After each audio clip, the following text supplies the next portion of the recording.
Hello everyone, I am Ifra, hope you are doing well. तो start करते हैं आज का टॉपिक। आज हम पढ़ने वाले हैं टैली ईआरपी में रेशियो एनालिसिस के बारे में। ये किसका पार्ट है? आप एक तरह से ये समझ सकते हैं कि ये एमआईएस रिपोर्ट होती है जिससे हम अपने बिजनेस में जितना भी हमारी परफॉर्मेंस होती है उसको हम एक डिसीजन लेने में यूज कर सकते हैं। ठीक है, बिजनेस के लिए डिसीजन लेने में हेल्प करता है ये।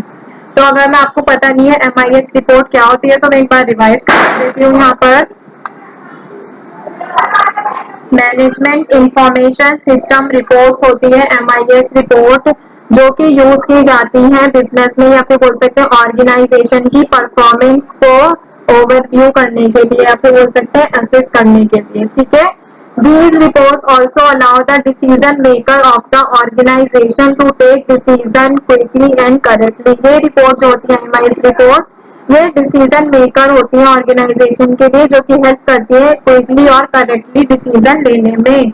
तो ये किसका पार्ट है आपको समझ आना है? एमआईएस रिपोर्ट का। तीन पार्ट है इसमें, cash flow statement, fund flow statement, third one is ratio analysis.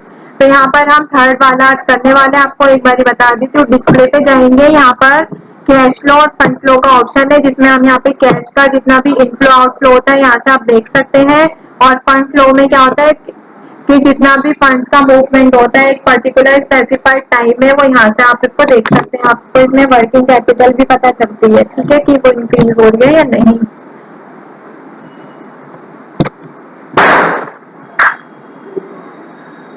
आज हम बात करने वाले हैं इसमें रेशियो एनालिसिस के बारे में कि रेशियो एनालिसिस होता क्या है, क्या यूज होता है, कैसे इनके रिपोर्ट्स को देखा जाता है। तो सबसे पहले यहाँ पे अपने नोट्स को ओपन करेंगे और लिखेंगे रेशियो एनालिसिस। ये भी काफी ज्यादा इम्पोर्टेंट टॉपिक है टैली ईआरपी में रिपोर्ट्स में।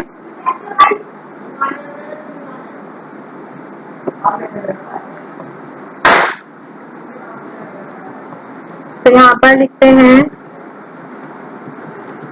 Ratio analysis. आपने नाम सुना भी होगा, ये भी क्या होता है, एक चैप्टर होता है अकाउंट्स में। जब आप 11th-12th में कॉमर्स पढ़ते हैं तो अकाउंट में ये भी एक चैप्टर आता है, ratio analysis.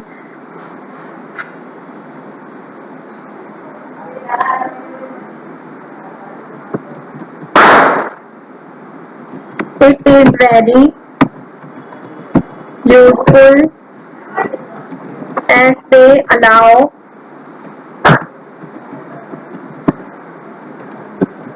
individuals to instantly assess a company or an industry by making two basic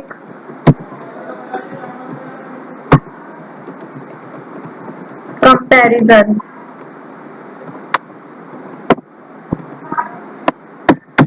तो देखिए इसमें क्या कहा गया है, रेशियो एनालिसिस जो होता है वो किस लिए होता है? कंपैरिजन करने के लिए यूज किया जाता है। कि हम किस लिए यूज करते हैं? इंडिविजुअल मतलब किसी भी पर्सन को इंस्टेंटली, कंपनी हो या फिर कोई भी इंडस्ट्री हो, उनको अगर दो बेसिक कंपैरिजन करने होंगे तो रेशियो एनालिसिस का यूज किया जाता है। तो आगे लिखते हैं यहाँ पर, the top management can compare the present and past ratios of an organization to determine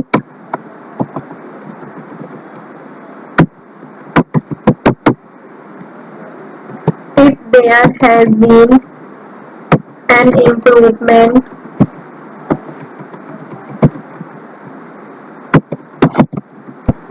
in the performance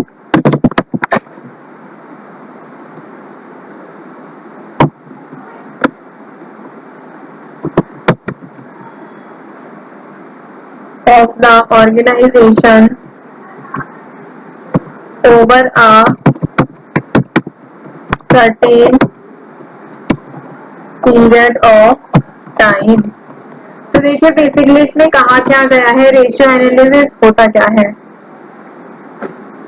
तो रेशियो एनालिसिस में कहा गया है जो टॉप मैनेजमेंट होते हैं, जो एनालिस्ट होते हैं, वो क्या करते हैं, कंपेयर करते हैं प्रेजेंट की रेशियो को पास्ट की रेशियो से, कि पास्ट में जो कंपनी की रेशियो थी वो कितनी थी और अभी प्रेजेंट में कंपनी की रेशियो जो है वो कितनी है, उन दोनों को ये कंपेयर करते हैं। क्या पता लगाने के लिए कि कंपनी जो है यहाँ पर उसकी परफॉर्मेंस में इम्प्रूवमेंट है या नहीं। एक पर्टिकुलर टाइम के बाद जो है ये रेशियो एनालाइज की जाती है कि हमारी कंपनी में इम्प्रूवमेंट हो रहा है या नहीं, कि पास्ट में इतना रेशियो था, अब प्रेजेंट में रेशियो इतना है, इन दोनों को कंपेयर करेंगे और परफॉर्मेंस को डिटरमाइन करने के लिए ये जो रेशियो एनालिसिस किया जाता है। ठीक है, फिर नीचे यहाँ पर और लिखते हैं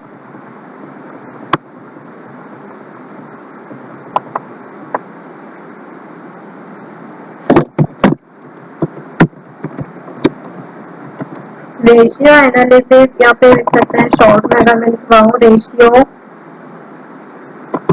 of one organisation may be compared with similar organization or with industry average at the same point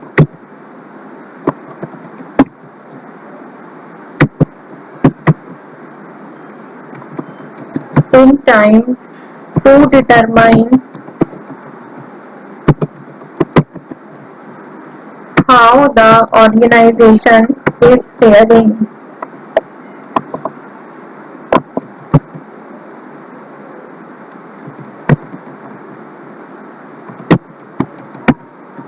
Whether it is average in performance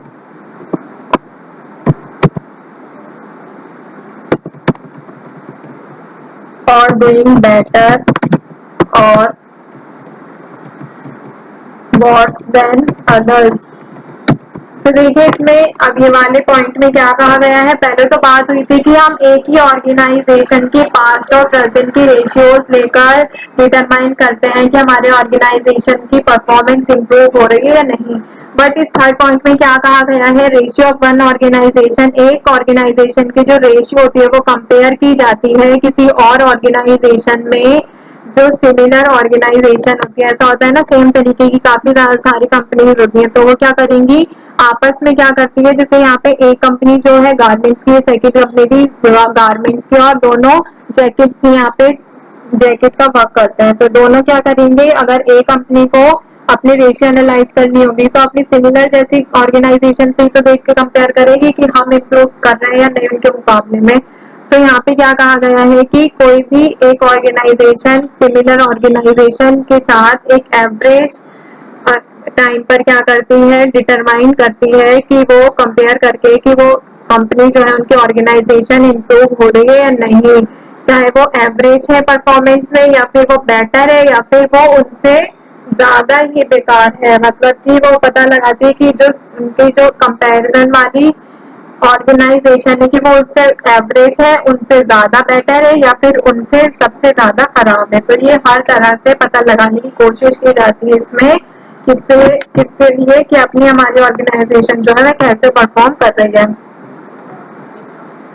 तो यहाँ पे टैली पर आ गए, यहीं पर आपको रिपोर्ट्स में ऑप्शन मिलता है रेशियो एनालिसिस का सामने ही, तो रेशियो एनालिसिस पर एंटर करेंगे, यहाँ पे आपको सारी चीजें जो है डिटेल में मिलती है। वर्किंग कैपिटल क्या है, कैशिंग हैंड कितना है, बैंक अकाउंट, सन्ड्री डेटर्स अभी तक कितने ड्यू है ये दिखा रहा है, क्रेडिटर अभी तक कितने ड्यू है ये दिखा रहा है, सेल कितनी की है, परचेज कितनी है, अभी हमारे पास स्टॉक कितना है, नेट प्रॉफिट कितना हुआ है, वर्किंग कैपिटल का टर्नओवर, ये सारी चीजें जो है इसमें शो कर रहा है। ठीक है, यहाँ पे अगर देखें तो ये क्या है, ऑपरेटिंग कॉस्ट कितनी है कि सेल्स अकाउंट पे 2% है, नेट प्रॉफिट कितना है परसेंटेज में, ग्रॉस प्रॉफिट परसेंटेज में कितना है।